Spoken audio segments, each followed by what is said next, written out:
Right. Well, it's funny because after your movie and all the things, we watched it. Everybody watched that, and we're kind of rooting for you to go back to your girlfriend and all that stuff because clearly you were there. But in the end, you ended up marrying somebody else. Yeah, and she's not Indian. Right. Yeah.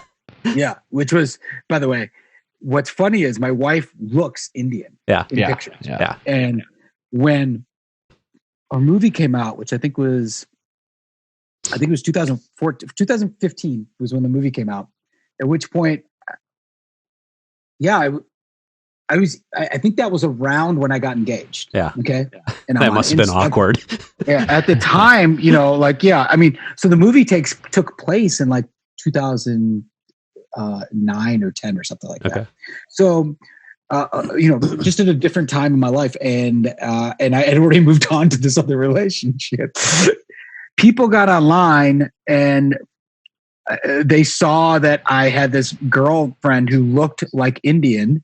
And so they thought, the people were pissed off. They're in their minds, I basically just dumped this white girl and the next day went and got an arranged marriage. And so they saw me as like this like sad sellout. People were so angry and just shocked because the movie ends in a way where you think I'm with her. Yeah. Totally. Yeah, totally. And it jumped, that was a true story at the time, but I gotta say, I really adore what your wife does because I had a daughter who did not sleep through the night for 18 months, which I think is your story too, right?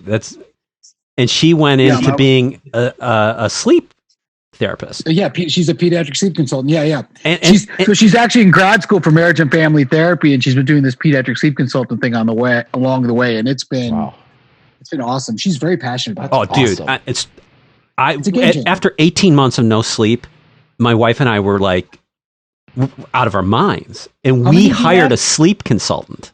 Oh, you did? That's what my wife does. We did. And he came in and he changed a ton of stuff that we were doing, and in a week she was sleeping through the night. I'm like, we are the biggest fucking idiots ever.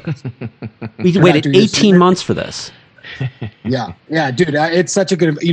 My wife is. God bless her. She's such a perfectionist, and so everything she does, she's pulling every resource. Now, obviously, that leads to a lot of anxiety and exhaustion. But when it comes to parenting, she goes at it so hard, and she knows so much. One of the things we just started doing, which I look back now, and I immediately I was like, hey, like we should just do this for the rest of our lives.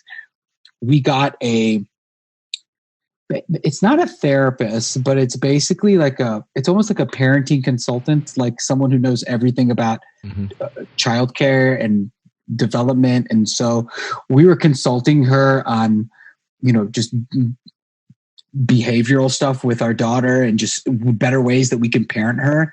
And I realized I'm like, is there any better investment than having a conversation with this woman every 2 weeks about just random questions that we have about parenting and totally. Absolutely. It's the best. Yeah. It's the best. It's like, Well, and that's that's another American thing too. I think a lot of Americans feel they got to go it alone with their kids. Right. Mm-hmm. And because they don't have that extended family so close or so integrated into their immediate family, I don't know that they get the benefit of some of that, wisdom of, the previous generation or the help, Yeah. Well, it's funny. Part of the reason that Americans in cities, at least, are seeking out professional help in every facet of our lives, whether it's like therapy or housekeeping, right, is in large part because the breakdown of community and the breakdown of family. We've become so individualized that we seek the things that we used to get from community and family in all these different places. By the way, apps themselves could not be more of a culprit as well. God. I mean, like I don't need a ride to the airport. I have Uber. Right. Yeah. Right. Yeah. Right. So we're just not dependent on each other anymore. Yeah. Could you imagine, for me, my in-laws fly in town from Florida.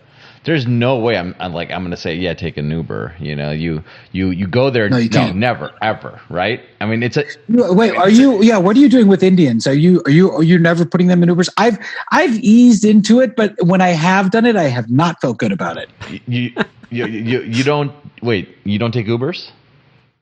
No. With Indians specifically, it's tough to tell. With Americans, they almost feel weird if you pick them up. Right. They're like, no, I'm gonna no, I just take a fucking Uber. Yeah. Like with Indians, it's like, oh no, I'll come pick you up. I'll pick up your bags. Yep. Like this, like you can't touch the bags. Like when you come over, I'll give you food. I'll give you drink. Like this is all part of the thing. And if you don't do it, you're like a bad Indian. Like, so like what I'm saying is like with my parents now, LAX is like an hour and a half. It depends on the day. My parents and we're like, just take an Uber. Like I'll send you the Uber. I'll help you find the Uber, but you get an Uber and I'll see you when you get home. And that works out great. And if I'm close to someone, I can do that because it makes sense practically. Yeah. But like, if my mama and mommy, my aunt and uncle showed up, that wouldn't come. I would 100% pick them up. No matter for sure. My mother-in-law absolutely refuses to let me pick her up.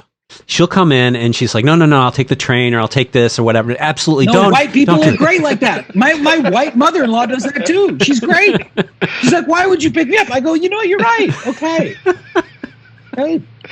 Well, white people are almost insanely private to the extent that Indians are oppressively not private. Yeah. Well, and like I come more from a Scandinavian culture, which is the absolute polar opposite of Indian culture, because we're all very like, we're not going to hug or touch. We're just going to kind of wave, and we're going to be kind of stern and sit here in the cold, right? It's just it's a very different. And that's why, like when I was dating a Persian girl for all that time, and like really integrated in her family, it was such culture shock, Right. But I loved it. I did love it. I mean, I thought there's a part of it that like drove me nuts, but there's a part of it that like I'm so jealous of, that intimacy and closeness and how free they are with each other. I thought that I always thought that was really impressive, and the food was great. The food. Yeah, I love it too. It's been an interesting culture clash actually with my wife, because she comes from a very traditionally American family, and they are. Look, by the way, they're insanely close. Yeah. They're like an awesome family, but they're very respectful of each other. Yeah. They take like a thoughtful approach to each other when they speak, and I just don't understand any of that. And like, like there is, we've gotten better at it, but like her learning to talk to my parents was hard for her. Yeah. Because she's like, we don't usually raise our voice and say so many things. And I was like, yeah, that's how it works. You just kind of say a bunch of shit and then eventually something happens. Yeah. I know her pain. I know her pain. Yeah. You get it? I totally get it. Raja, tu to progress ma godo thai jais. Right? That's the best one. That's the best one. You know what that means? So what that means, Chris, is you'll keep saying I'm going to have to subtitle this one. Yeah, he's like, so you keep saying progress to godo thai jais. That means you'll go stupid. You'll become dumb, Yeah. I love that. Yeah. If you like what you saw, hit that like button and click on that subscribe button. That helps a ton. And if you want to get notifications when I post new content, click on that bell icon. And I will see you in the next video.